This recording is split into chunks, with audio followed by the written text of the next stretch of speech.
झारखंड विधानसभा का शीतकालीन सत्र 15 दिसंबर से शुरू होगा, जो 21 दिसंबर तक चलेगा।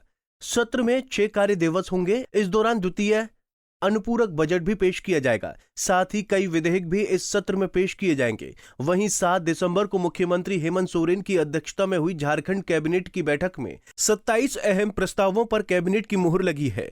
धान खरीद पर न्यूनतम समर्थन मूल्य एमएसपी के अतिरिक्त राज्य सरकार द्वारा किसानों को 117 रुपए प्रति क्विंटल की दर से बोनस दिया जाएगा। यानी कि अब किसानों के धान अधिप्राप्ति के लिए कुल 2300 रुपए मिलेंगे। वहीं कक्षा 1 से लेकर 5वीं तक के सामान्य वर्ग के बच्चों की छात्रवृत्ति भी बढ़ी है, जिसकी जानकारी कैबिनेट सचिव वंदना दादेल ने दी। सबों को जोहार। आज मंत्रिपरिषद की बैठक में कुल 27 प्रस्तावों पर चर्चा हुई और स्वीकृति प्रदान की गई।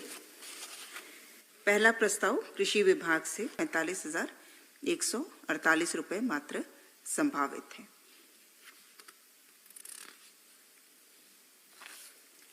प्रस्ताव संख्या 15 खाद्य सार्वजनिक वितरण एवं उपभोक्ता मामले विभाग से खरीफ विपणन मौसम 2023-24 में किसानों से न्यूनतम समर्थन मूल्य पर धान की अधिप्राप्ति हेतु भारत सरकार द्वारा निर्धारित न्यूनतम समर्थन मूल्य के अतिरिक्त राज्य सरकार द्वारा किसानों को 117 रुपए प्रति क्विंटल की दर से बोनस की राशि की स्वीकृति और इस हेतु कुल 70 करोड़ 20 लाख रुपए मात्र की स्वीकृति प्रदान की गई।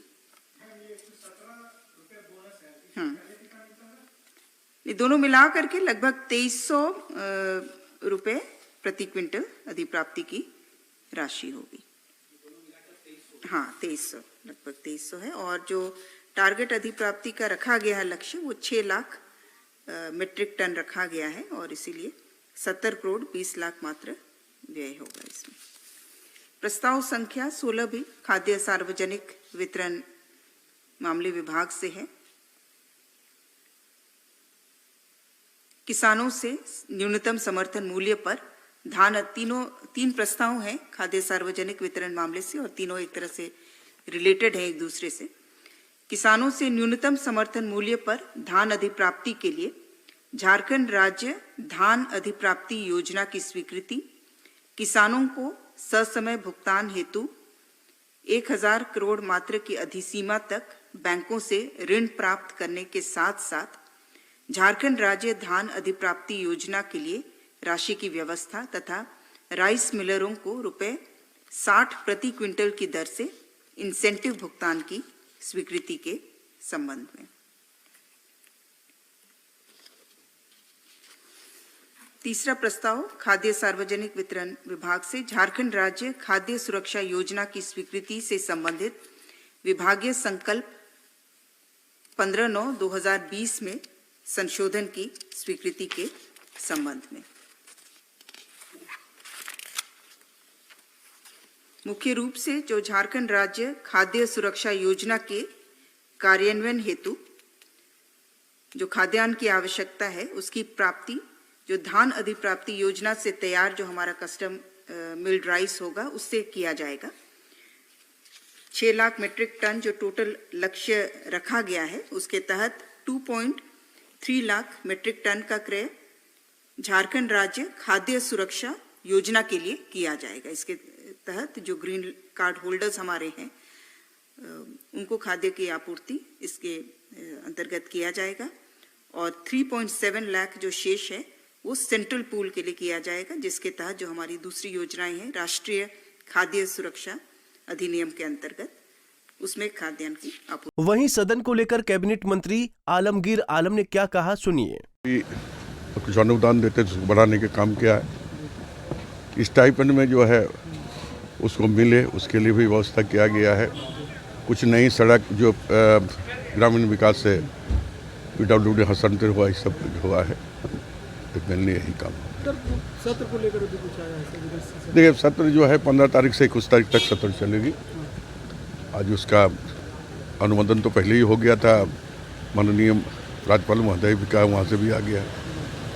और 15 तारीख से 21 तारीख तक जो सदन बढ़िया से बेहतर तरीक़ा से चले, यही हम लोग का आसार भरोसा रहता है। पक्ष हो चाहे विपक्ष हो, जनता की आशाओं का अनुरूप हमें काम करना चाहिए। हम विधायक जो हैं जनता को बहुत सारे आश्वासन करते हैं और वो आश्वासन पूरा करना हमारा काम कर्तव्य रहता है हर एक विधायक का। लेकिन विगत दिनों का जो इतिहास हमको देखने मिलता है कि ध्यानाकर्षण प्रश्न का अल्पसूचित हो चाहे तारांकित हो, रोजाना एक नहीं ढेर सारी प्रश्नकर्ता का जवाब भी देने के लिए हम लोग मंत्री तैयार होकर आते हैं, लेकिन एक दो क्वेश्चन हो पाता है, उसके बाद नहीं हो पाता है। हम तो सरकार की तरफ से ये कहेंगे कि सरकार के जितने भी मंत्री हैं वो सही तरीक़ा से जवाब देने की कोशिश करेगा, देंगे। और माननीय विधायक को भी हम चाहेंगे, सभी विधायक चाहे पक्ष और विपक्ष का, जो वो पूरा 2-3 पूछकर दूसरे को भी मौका दे।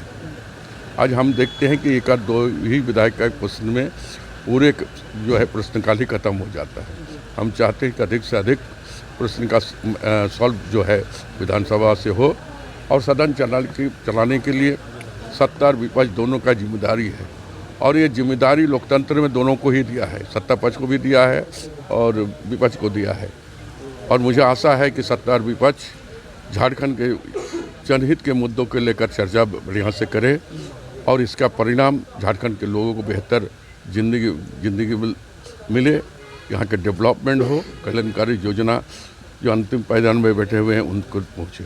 बता दें कि हेमंत कैबिनेट के बाकी महत्वपूर्ण फैसले में राज्य में संचालित 180 गैर सरकारी मदरसों और 11 गैर सरकारी विद्यालयों के शिक्षक और शिक्षित कर्मी भी पुरानी पेंशन योजना का लाभ ले पाएंगे। पंजाब केसरी टीवी के लिए रांची से आशुतोष सिन्हा की रिपोर्ट। हमसे जुड़े रहने के लिए हमारे YouTube चैनल को सब्सक्राइब करें और नई वीडियो की नोटिफिकेशन के लिए बेल आइकॉन को दबाएं।